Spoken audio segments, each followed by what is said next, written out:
Sextou! Sextou, amigos da sala 57. Benção pura, benção sem limites. Bom dia, queridos amigos de perto e de longe, queridos amigos novos, jovens, adolescentes, adultos, idosos. Que alegria que você faz parte desse movimento espiritual. Que alegria que a cada manhã você, através da palavra, através do clamor diário do batismo do Espírito, tem sido edificado, tem crescido, tem permitido que o Espírito te molde à expectativa do que Deus tem. Amigos, de que vale a vida sem Deus? Estava agora aqui no coletivo, estava refletindo sobre isso. Qual o sentido de uma vida sem Deus? Estudar, casar, arrumar um bom emprego, constituir uma família, comprar uma casa, um carro. Mas qual é o sentido de tudo isso sem Deus? Nenhum. Por isso que Salomão fala que a vida sem Deus é vaidade, é um vazio. Mas não estamos aqui para falar de Salomão hoje. Isso foi só um devaneio, né? Uma reflexão aí para compartilhar com você.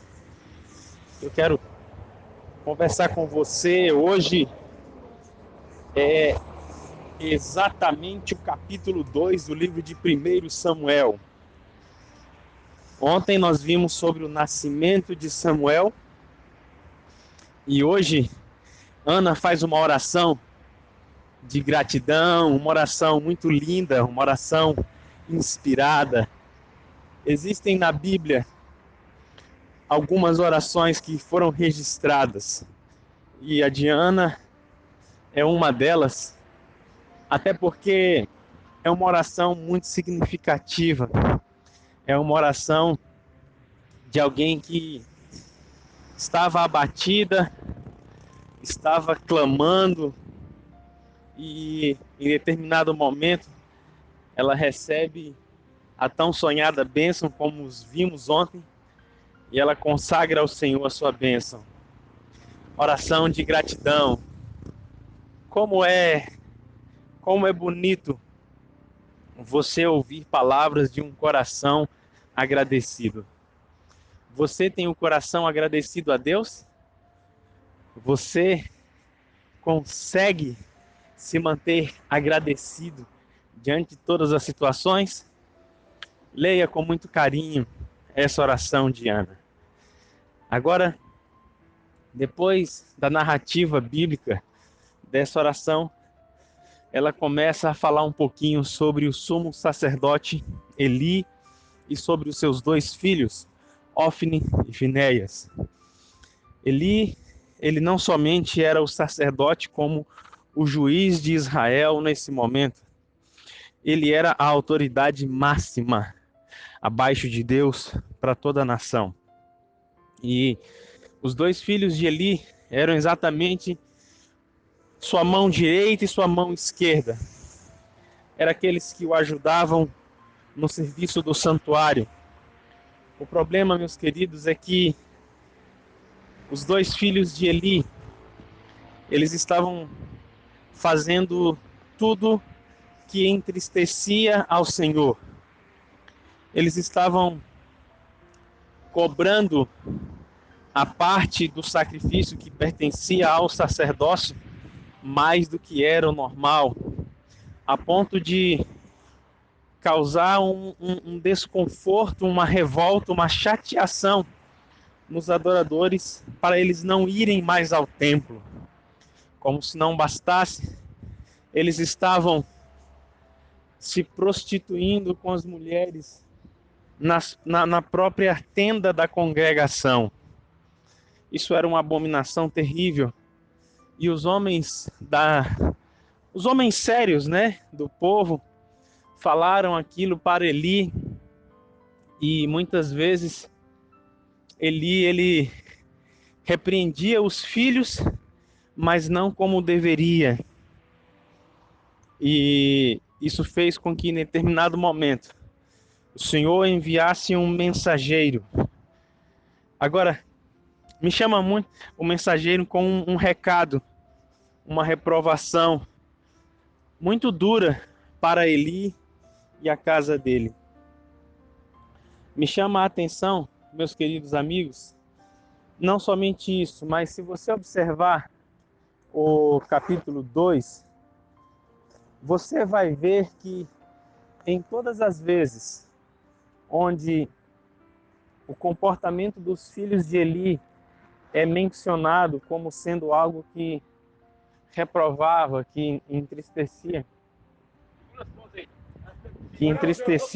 ao Senhor, você vai perceber que logo abaixo o comportamento de Samuel é evidenciado. E Samuel crescia, e Samuel se desenvolvia em estatura e diante do Senhor. Então, o menino Samuel era novo, mas já tinha o coração voltado para Deus. Idade para Deus nunca foi problema. Idade para a busca e para o amor às coisas de Deus nunca foi um problema. O problema está no interesse, não na idade. Preste atenção nisso. O problema está no interesse e não na idade. Para concluir, e exatamente para fazer agora a gente poderia tirar, sim, muitas histórias, muitas reflexões, muitos ensinamentos da oração de Ana, da gratidão que ela teve, do que ela menciona no texto. Poderíamos também tirar aqui muitas lições sobre a forma como Eli educou seus filhos e como você e eu estamos educando os nossos. Não somente a educação, mas a própria correção. Eli, ele era conivente com o erro dos filhos, a ponto de permitir que aquilo fosse mais importante do que as coisas de Deus. Fica uma reflexão para nós, não é mesmo, amados? Agora, o verso 34 e o 35 diz assim: quando o mensageiro de Deus dá a mensagem para Eli, ele diz: e te será por sinal que sobrevirá a teus 2 filhos, a Ofni e Finéias. Ambos morrerão no mesmo dia. Olha que mensagem dura que Deus envia ao seu servo. Ambos vão morrer no mesmo dia. E suscitarei para mim um sacerdote fiel, que fará segundo o que está no meu coração e na minha mente. Edificar-lhe-ei uma casa duradoura, e ele andará sempre diante do meu ungido. Eli não somente recebeu a mensagem de que seus 2 filhos morreriam no mesmo dia, como também que ele perderia o seu ministério. Ele perderia o seu ministério porque ele colocou os filhos dele, ele colocou aquilo que estava no coração dele acima do que estava no coração de Deus. Perceba quais são os critérios que Deus suscitaria um novo sacerdote. Primeiro, um sacerdote fiel, a fidelidade. Segundo, ele vai fazer o que segundo está no meu coração, no coração de Deus e não no coração do sacerdote. Terceiro, ele vai fazer o que está na minha mente e não na mente do sacerdote. Percebe? Fidelidade, integridade e harmonia com a mente de Deus, com o coração de Deus. Isso é o que é necessário para que você desenvolva o seu ministério de acordo com a expectativa de Deus. Amigos, os ministérios que Deus pode suscitar na sua vida são os mais variados possíveis de acordo com os seus dons, de acordo com os talentos que o Espírito dá a você. Mas entenda o seguinte, o dom é do Espírito, o ministério é do Espírito. E ele pode dar e também pode retirar a partir do momento em que ele percebe que você está começando a andar segundo o seu coração, segundo a sua vontade e segundo a sua mente egoísta. Foi exatamente o que aconteceu com Eli. E por isso o Senhor retira dele o sacerdócio. Por isso o Senhor retira dele o ministério. E eu pergunto a você, qual é o sentido da vida sem um ministério contínuo para Deus? Qual é o sentido da vida? Nenhum, absolutamente nenhum. Por isso, nesta manhã de sexta-feira, eu quero convidar você, querido amigo, querida amiga, a refletir de forma muito profunda no ministério que o Espírito tem levantado para você e através de você. E se você não tem um, talvez seja a hora de você buscar exatamente esses três aspectos: fidelidade, alinhamento com o coração de Deus e alinhamento com a mente de Deus, para que ele te use de forma poderosa como um instrumento de salvação. Queridos amigos, o inimigo ele vai colocar tantas armadilhas, tantas ilusões no seu caminho, a ponto de fazer com que você se segue em si mesmo, na busca pelas suas coisas, na busca pelaquilo que você acha que é importante, quando na verdade aos olhos de Deus é como a névoa, como a poeira sem valor. Que hoje o Espírito guie você e que você se permita ser moldado para que o seu ministério, a sua vida, seja uma casa permanente diante do Deus eterno. Um grande abraço e nos falamos amanhã de manhã na sala 57. Sextou!